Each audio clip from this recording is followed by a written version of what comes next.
ஆச்சி பாதாம் ட்ரிங்க். ஆச்சி பாதாம் ட்ரிங்க் ஒன்னு வாங்கினா ஒன்னு ஃப்ரீ. டெல்லி உயர்நீதிமன்ற நீதிபதியின் வீட்டில் கட்டுக்கட்டாக பணம் எரிந்த நிலையில் சிக்கியதாக முதலில் தகவல் வந்தது. ஆனால் இல்லையே, அப்படி எந்த பணமும் இருந்ததா தெரியல என மறுத்த நிலையில் தற்போது உச்ச நீதிமன்றமே பணம் கத்தை கத்தையாக எரிந்து கிடக்கும் வீடியோவை வெளியிட்டுள்ளது. என்ன நடந்தது? பணம் கிடைத்ததா, கிடைக்கலையா? அந்த பணத்தை பறிமுதலுக்கு முன் அள்ளிச் சென்று அப்புறப்படுத்தியது யார்?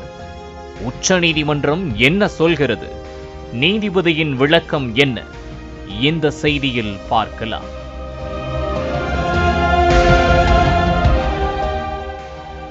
டெல்லி உயர்நீதிமன்ற நீதிபதி யஷ்வந்த் வர்மாவின் வீட்டிற்கு முன் காலை குப்பை கூட்ட வந்தவர்கள் எரிந்த நிலையில் 500 ரூபாய் தாளை எடுத்து பார்த்தனர். ஏதோ தவறுதலாக எரிந்து போயிருக்கும் என தொடர்ந்து குப்பையை கூட்டிய போதுதான் மேலும் மேலும் எரிந்து போன தாள்கள் காற்றில் பறந்து வந்து விழுந்திருக்கிறது தெரிய வந்தது.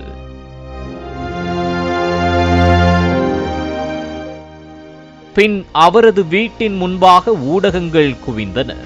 கேட் வழியே கிடைத்த கேப்புகளிலெல்லாம் கேமராவை விட்டு போக்கஸ் செய்த போதுதான் வீட்டில் ஆகாத பொருட்களோடு ரூபாய் நோட்டும் எரிந்த நிலையில் கிடந்ததும் படமாக்கப்பட்டது.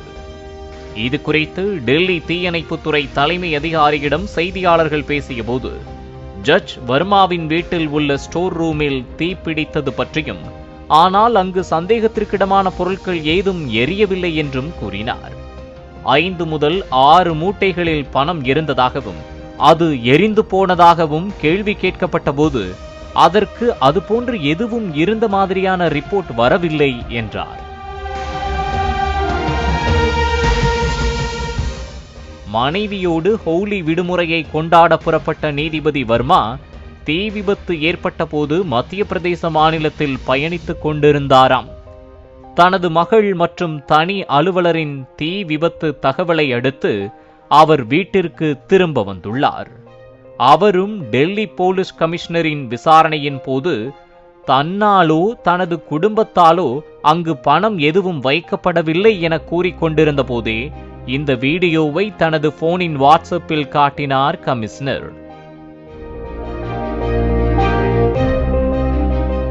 நீதிபதி வீட்டில் கத்தை கத்தையாக பணம் எரிந்து கிடப்பது போன்ற காட்சிகள் உள்ள இந்த வீடியோதான் தற்போது உச்ச நீதிமன்றமே வெளியிட்டிருக்கிறது. டெல்லி தீயணைப்புத்துறையின் தலைமை அதிகாரி கூட தான் பணம் இல்லை என சொல்லவே இல்லை என்று மழுப்பிவிட்டார். ஊடகங்கள் துரத்தி துரத்தி கேட்டும் அவர் எந்த ஸ்டேட்மெண்ட்டும் நான் கொடுக்கல, ஆள விடுங்க என கூறிவிட்டு சென்று விட்டார்.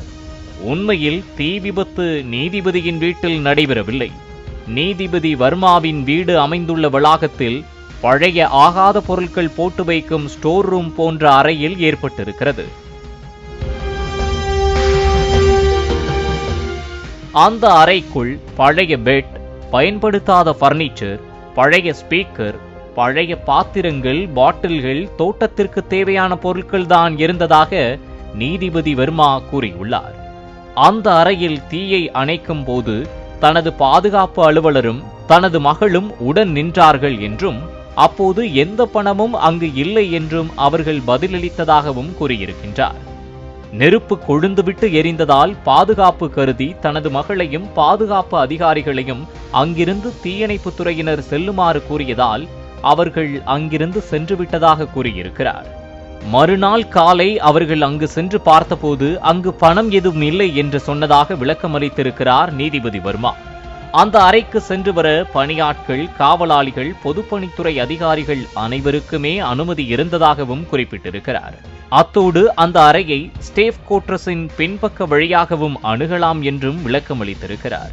அத்தகைய அறையில் யாராவது பணத்தை வைப்பார்களா எனவும் கேட்ட நீதிபதி வர்மா, ஒரு நீதிபதிக்கு அனைத்தையும் விட பெரியது எதுவென்றால் அது நற்பெயர்தான். ஆனால் அதையே மீட்டெடுக்க முடியாதபடி களங்கப்படுத்தி விட்டதாகவும் கூறியிருக்கிறார். இது குறித்து கொலிஜியத்தின் பார்வைக்கு கொண்டு சென்றுள்ள உச்சநீதிமன்றம் பணம் ஏது, எங்கிருந்து வந்தது, 15ஆம் தேதி காலை அங்கிருந்த பணத்தை அப்புறப்படுத்தியது யார் என விசாரிக்கும்படி டெல்லி உயர்நீதிமன்ற தலைமை நீதிபதிக்கு உச்ச நீதிமன்ற தலைமை நீதிபதி உத்தரவிட்டிருக்கிறார். நீதிபதியின் போனுக்கும் அவருடைய தனிப்பட்ட பாதுகாவலர் உள்ளிட்ட சிலரின் போனுக்கும் கடந்த 6 மாதங்களில் யாரிடமிருந்தெல்லாம் அழைப்பு வந்தது என செல்போன் நெட்வொர்க் நிறுவனங்களிடமிருந்து தகவல்களை பெற்று விசாரிக்கும்படியும் கூறியிருக்கிறார். அத்தோடு நீதிபதி தனது போனில் உள்ள தகவல்களை அழித்துவிடவோ அல்லது சாட்டிங் தரவுகளை மாற்றவோ கூடாது எனவும் தெரிவிக்குமாறும் அறிவுறுத்தியிருக்கிறார்.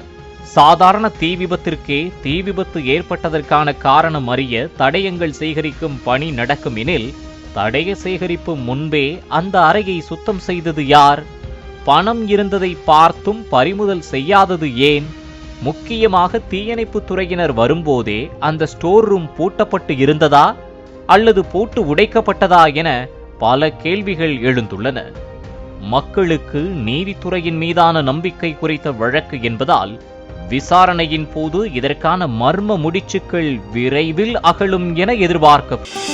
ஆச்சி பாதாம் ட்ரிங்க் ஆச்சி பாதாம் ட்ரிங்க் ஒன்னு வாங்கினா ஒன்னு ஃப்ரீ.